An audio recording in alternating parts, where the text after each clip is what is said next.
The one obvious reason that parents take their children to school is to learn, but several studies done in the recent past have painted a rather grim picture of the same. According to the 2014 UWEZO assessment report, only 1 out of 10 of children in primary 3 can do P2 work, and 1 out of 3 of those completing primary 7 cannot read nor do mathematical problems of primary 2 level.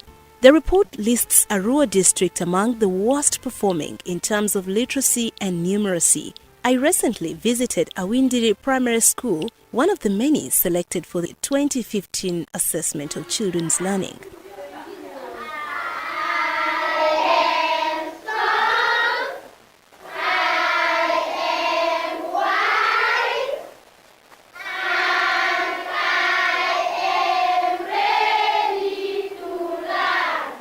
Those are the expectant voices of primary 2 pupils. Indeed, they are ready to learn, but just how much learning takes place here? Located along Awindiri Road, about 2 kilometers from Arua town, Awindiri Primary School has a population of about 1,500 pupils and 33 teachers. The head teacher is the jolly and soft-spoken Elizabeth Ayaka, whose voice, despite the apparent smile, reveals a pain and frustration that is later explained during my interaction with her. She points to the lack of adequately trained teaching staff as the major cause of low learning levels in schools. As a head teacher, I know the weaknesses of my teachers. There are issues where they are not actually competent enough to handle the learning process. And this is something you cannot just correct overnight. She also blames the trend on the poor training background, since most teacher training schools only receive failures for admission. These are children whom we are teaching who are failing here, who are going. And then the parents' attitude. Support for our children is not enough for a learning situation. Knowing the root of the problem, Ayaka is not just sitting back.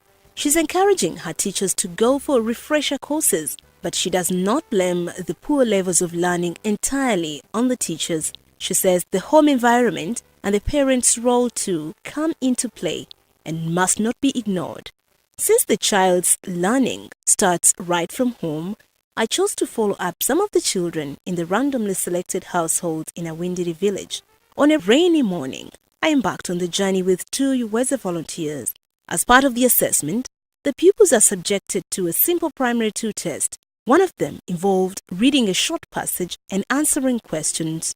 My attention was particularly drawn to this primary 7 pupil who could hardly read.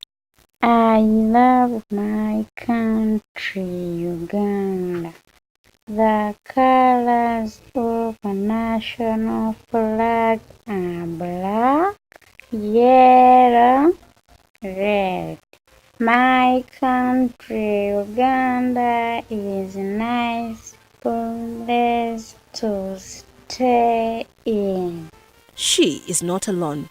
Another child, a primary 4 pupil I will call John, could not identify letters of the alphabet nor answer simple ethnomaths questions. 500 plus 400 is equals to 6,600. It's equal to 600.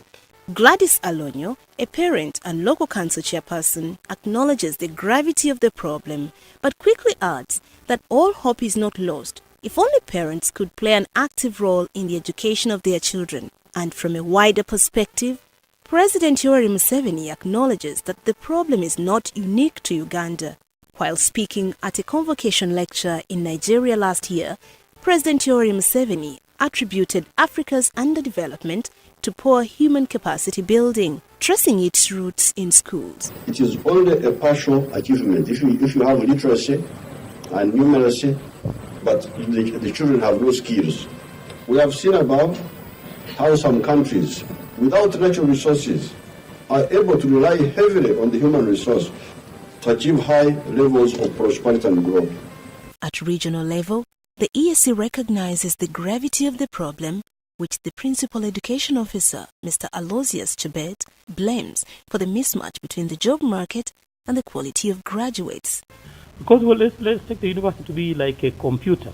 If you put garbage in a computer, you don't expect anything out but garbage. I'm not calling anybody garbage, but that's what the system is producing. Because we are now trying to look at the university as the sole instrument that produces the graduate. That's the wrong assumption. So we need to look at the system going backwards. Chebet says they have now embarked on a process of harmonizing the teacher education system. We have put in place the harmonization of the teacher education system. The teachers should be given the similar training so that to teach the curriculum that we have harmonized. As I speak to you now, we have already developed the regional examinations guidelines. They are there, the Council of Ministers have approved them, but we are now going to domesticate them. So the structures and the framework have been aligned to the national curriculum. And for the outgoing Executive Secretary of the Inter-University Council for East Africa, Professor Mayunga Nkunya, institutions of higher learning can only be saved the trouble of dealing with enrollment of low-quality students if focus is put on strengthening teacher training at the highest level. This person who is very weak, academically weak, becomes the teacher. Goes to teach your children, maybe your grandchildren now. This person is weak. So he or she is going to perpetuate that weakness. So in basic education, you end up having mediocrity being promoted because of our system of education, and this needs to change. A mindset is a mindset actually. Let us encourage our children who have done very well in secondary school to go and take education so that they become good teachers. Professor Tan K.H.1 from the Department of Industrial and Systems Engineering, National University of Singapore, and also Chief Quality Officer to the ASEAN University Network, shares their experience, saying action must be taken at the lowest level if universities are to produce the ideal graduate. You are putting too much stress on your university. When the children come to university, they're supposed to have all the basics already. If they don't have the basics, no matter how good I am at growing a tree, if you give me poor soil, I cannot grow a tree. So it is a question for the primary schools, for society, for the government to consider. While Dr. Goreti Nakabugo, the country director at Oweza, says human capacity cannot be developed without investing in quality education. The starting point has to be quality education at all levels. We need literate citizens. Dr. Nakabugo adds that in addressing the issue of teacher welfare, focus should go beyond just money. The issue of teachers is much bigger than the money issue. Is it going to be the money that is going to change? Probably not. I think when it comes to motivating teachers, they also have to be involved in the decisions. But where is the arm of government in all this? Tony Rusambu, the Assistant Commissioner Primary, says the ministry has set up a team to investigate what is affecting the performance of pupils across the country.